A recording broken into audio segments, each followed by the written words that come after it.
Alright, so rarely do we say something is bad, not worth it, or just a complete waste of utter time. Matter of fact, I think this is the first time I'm saying it. That's because at $30 or 1,800 pesos, I honestly think that despite the dynamic driver plus B configuration of the CCA Xyrra, there's way more and way better IEMs out there worth looking at for the same price or a lot cheaper. Where I'll discuss accessories, how it sounds like, how it games and FPS titles like Valorant, then why I think the CCA Phoenix or even the cheaper GK Kunten is a much better option than this. So, despite these being sent by CCA themselves, if you like this sort of honesty, wink wink. And let's start with some comparisons. The Xyrra can be found for around $10 to $30, but it's quite inconsistent. Meanwhile, the GK Kunten can be found for around $2 to $5 in places like AliExpress or Shopee Philippines for maybe even less. Now, obviously, price really isn't everything, but given that price gap, you would expect at least a different accessory set. And you do, but different in a worse way. The Xyrra has that old KZ rust brown stiff cable that has a decent amount of cable noise when walking,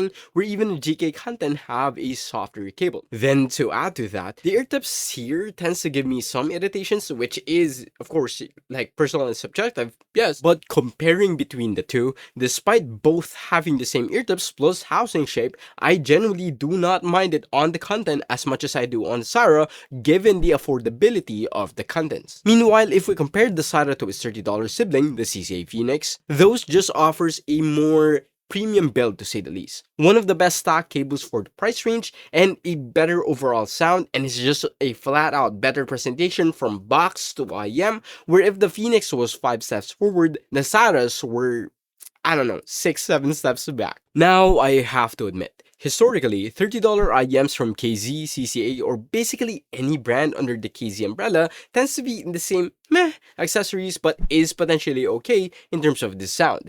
Not this one. Sound-wise, imagine yourself inside of a metal parking building. If a person walks or car moves above you, it sounds metallic, hollow, and just outright unnatural. That's probably the best way to describe how these sounds like, where it sort of functions decently for gaming, but their tonality simply ruins any positives it has for that specific use. More specifically, vocals and the mid sound buried by everything, while treble is boosted beyond natural levels. Meaning, female vocals, SS, and gunshot like sound cues and such sound thin, sharp, and just flat out hard to listen to, while although bass is there, especially if you look at the graphs, it's not really something that levels with the treble, where subjectively speaking at least, this sounded like a poor imitation of the Hexa with a KZ twist, basically V-shaped to the maximum. Now let's talk about gaming and why these are alright for that use case, but it's not something I'd really recommend. I find that FPS games requires a good imaging performance to tell where people are coming from, good separation to differentiate the sound cues from the footsteps and ambient noise, then good detail retrieval to sort of mix both in such a way that's still cohesive and understandable even on messy skirmishes. All of which it kinda does. Yes, in a way, but I think tonality here sounds way too bad to even consider, especially since the CCA Phoenix exists in the same price range, where the Xyrras do a good job at providing a good general sense for imaging and positional audio in games, meaning you'll be able to get very far with these in titles like Valorant or games that simply prioritizes more horizontal sound cues, as vertical sound use, even for a game without too much of like the verticality or the height, is quite badly represented. As for the detail retrieval and the separation aspects of the Xyrra, I found myself being able to focus on individual sound cues and react based on that information. However, when comparing these to something like, again, the Phoenix just does it much better, where those were easier to play with because of how pinpoint accurate the imaging factor is on those, while also giving you a better ability to hyper focus on individual details. Although one ugly factor shared by both the Phoenix and the Xyrras is going to be the fatigue issue. Before diving into that though, I've just recently finished my giveaway with Antlion Audio, and that's to celebrate 5k subs. However, if you're interested in having a boom mic for your IEMs, because I don't know, maybe you can't have something like that with the microphone setup and so on, maybe you don't have the space, or maybe you just want the convenience of having something that you can actually wear and bring with you anywhere, then Hey, Kimura microphone. This comes in at either a 0.78 2-pin connector or an MMCX connector like the one over at the Solo, which sounds like this. This is a Solo with the Kimura mic while having two fans in front and behind of me going at it at full max. It definitely needs some noise cancellation plugins but I still think it's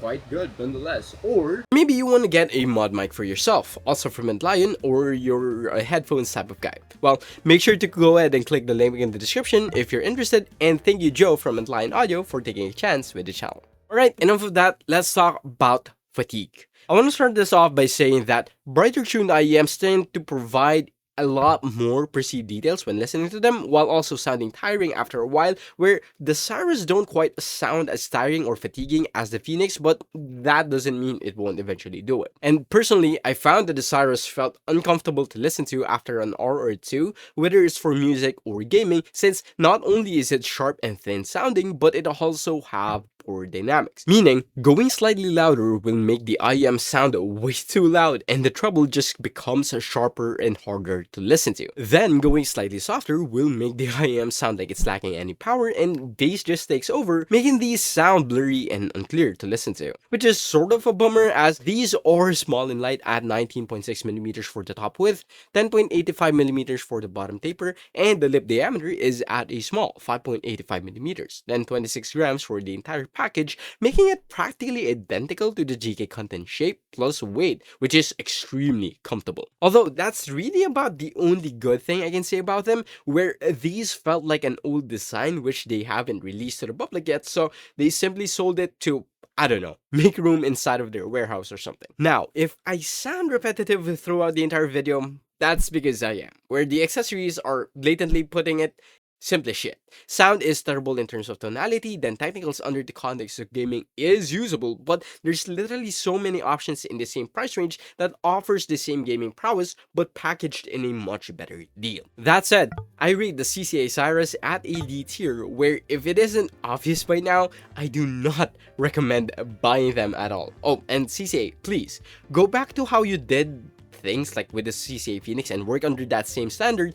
and don't change your drivers after reviews go out if you want to keep both your customers and their good faith. Anyway, thank you CCA for sending these out and for allowing me to be honest with the review. I wanted to thank this month's members right over here and my boys over at the train tier, namely CJ Kings 423, Humble Shore 1411, Minx 0.78, Dubs 4428, Toothpaste 74X, Yanzanon 3130, Carl QK something, and Hamza _T. Thank you for your support. That said, my name is Charles, and hey, go ahead and click here if you want to watch a review of the best $30 IEMs, in my opinion.